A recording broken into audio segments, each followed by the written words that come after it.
Hello and welcome to Gunnar Weiskamp's Web Development. Lesson 1 today, what is Microsoft SQL Server?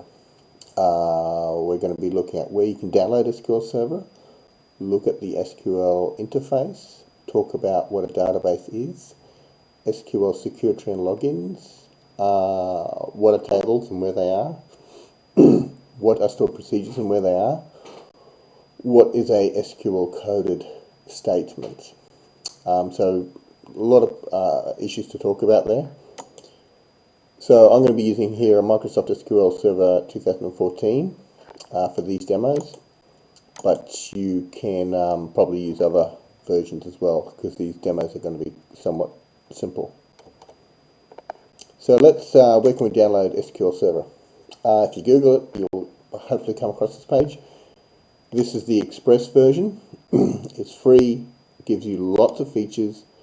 From this you can make a decent free website using SQL Server because again Express does come with a lot of features, and just for a cheap demo or free website that you're creating, SQL Server is more than adequate to give you all of those processes. So that's where you can download it. Let's take a look at the SQL Server interface. Come on, play with me. Okay, right, so here we have our interface. When you first log in, you'll probably see a window like this. Just try for initial demonstrations or keeping things simple if you're new, try to configure it to all these settings. Your local DB, you should be able to put that in. Try to keep the Windows authentication. If you haven't got any huge security on your PC, then this should work for you. If I click connect, which I won't, we'll get to this interface here, and yeah, this is the interface that you will need to work with. There are a few big folders in here, as you can see. In these tutorials, I'm going to just be basing my tutorials from a developer's perspective and giving you knowledge around that. There's two things with SQL Server. There's a database administrator, which is a DBA, or developers. So two different concepts. DBAs need to know a lot more about SQL Server than a developer would, because they have to administer it. They need to know it inside out, while developers only need to know certain specific areas for their skill set. So, and I'll just be looking at it from a developer's perspective. So on that, certain things you might see, which I'm not really going to get into detail, and saying that, there's many different concepts in SQL Server. So let's just look at the database folders and the security ones for now. The database will hold all our databases, pretty simple stuff. Security, a little bit more complex. In here, you've got your logins, your roles, and your credentials. In here you can configure certain users to use the database in a certain manner. So you can put in a login here for a certain user so that they only have read access to the database, which means they can only do coded statements which will read from the database. You can create a certain user that they can insert or delete on the database, and they can then just insert or delete. You can give a user full access, which means they can insert, update, delete, read, do anything with the database. So that's your security area. If you configure the security here, it affects the entire database, all the databases, which is pretty powerful. But that's your security. I'm not going to get into any more detail right now, but mainly work here in the database area.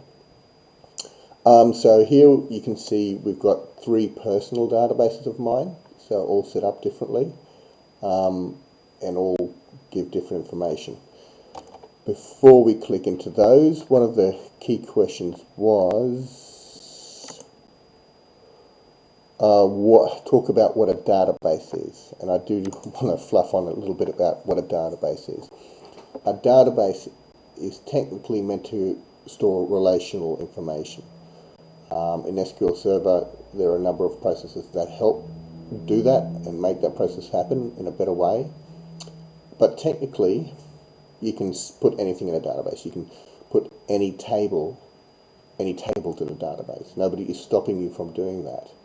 But if you keep it relational, you can then understand it, work with it easier, and process the information better with it.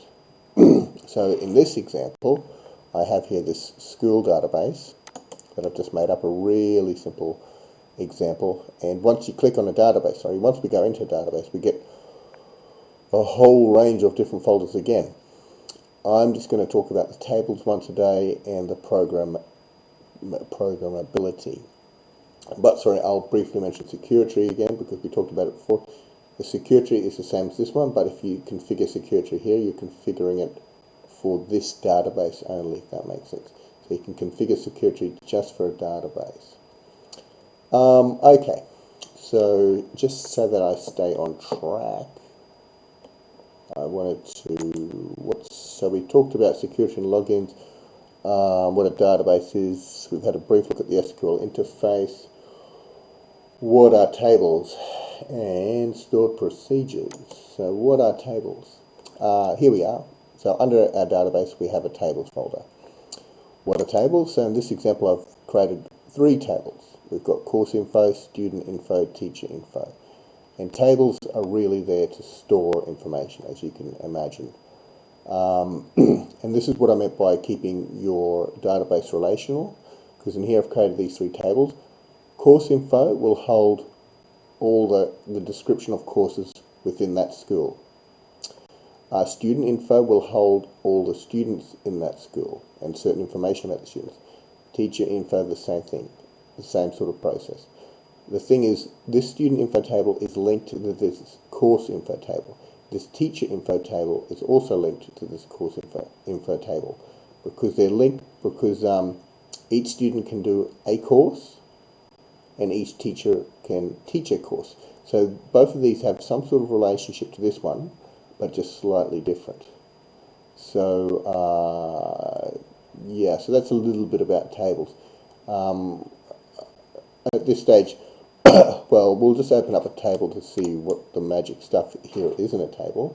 That might be of some use. There's a number of columns in here, obviously. I don't want to get too bogged down.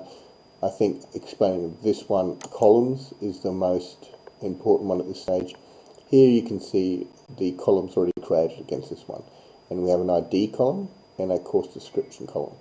And so these columns will allow you to, by clicking on this, you can then see what columns are against that table. So that's the sort of key ingredients to a table there. There are keys, constraints, triggers, indexes, and statistics. All of these are quite important, but for the sake of this tutorial, initial startup, we won't delve too much into them. Where are stored procedures? So stored procedures in this programmability folder. There's an important area called stored procedures. And in here you can create stored procedures. What is a stored procedure? A stored procedure is an object which allows you to get information out of a certain area. So if we open this up, it's doing its magic. So again, a stored procedure is a process which allows you to get or process information against a certain table or database area. So in this stored procedure, we've called it SP select all students. And what does this stored procedure do? It runs this coded statement here. So this is a SQL coded statement. Let's just copy this over, just that part of the mechanics, and let's copy the SQL stored procedure over. Now, to run the stored procedure, you have to use the execute keyword, the name of the stored procedure, and any parameters after that. These 2 statements will give us exactly the same information back. So let's run them. And so you can see this select statement, what it does, it retrieves, in this format, it retrieves all the columns, all the information from that table. And this guy will do the same thing because he's technically just running this process here. and so we can see the information coming back. So yes, so that's a bit on stored procedures. Really important. They are used in here. You can create them, and you can imagine if you have one stored procedure, you can use this many times over again. So you don't always have to write this code all the time. You can just use that stored procedures. So that's a brief look at stored procedures. So what are SQL coded statements? So we've briefly talked about one here, and this is the one you will see a lot in a way. It's called the select statement, and you can use it to get information out of a table, as shown here. It's pretty standard in many ways. Just within the select statement as well, there are many things you can do. If you just want the full name back of the student, if we run this, we can just get the full name back from the student. So that's just one format of it. Having this character here means it's saying get all of them, get all the columns back. There are many other SQL statements, as you can imagine.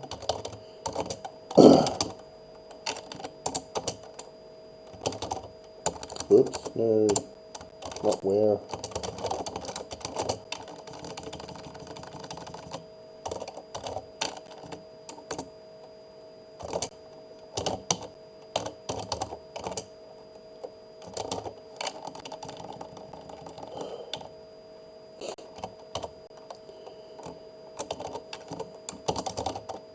Oops.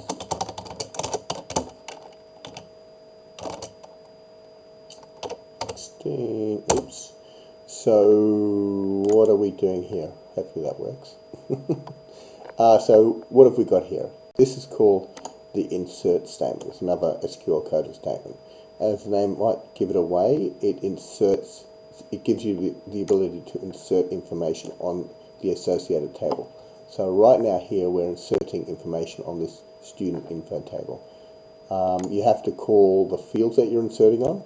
So course ID refers to this guy here. Full name refers to the James Bond, and that's the age over here, 16. So if we were to get rid of that now, just to make sure that I'm not doing any, as we can see there's no James Bond there, but after we insert this,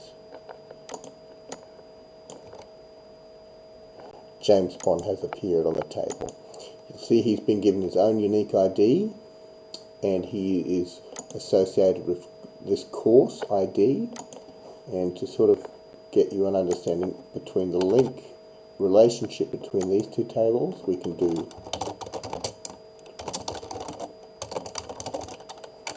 info. Let's run that. So if we go back to Mr. James Bond, his course ID is 2, so that links over here on this table to this ID column here, number 2. So he's doing an English course. Maria Lenz, she's got course ID 3, so she's doing history. So this is this sort of link. This is known as what's a link table, and these two are heavily related within that process. So yes, so these are just showing you two SQL statements. At this stage, I'll try to create a tutorial just on SQL itself, which is huge. But yes. So we talked a lot about certain processes.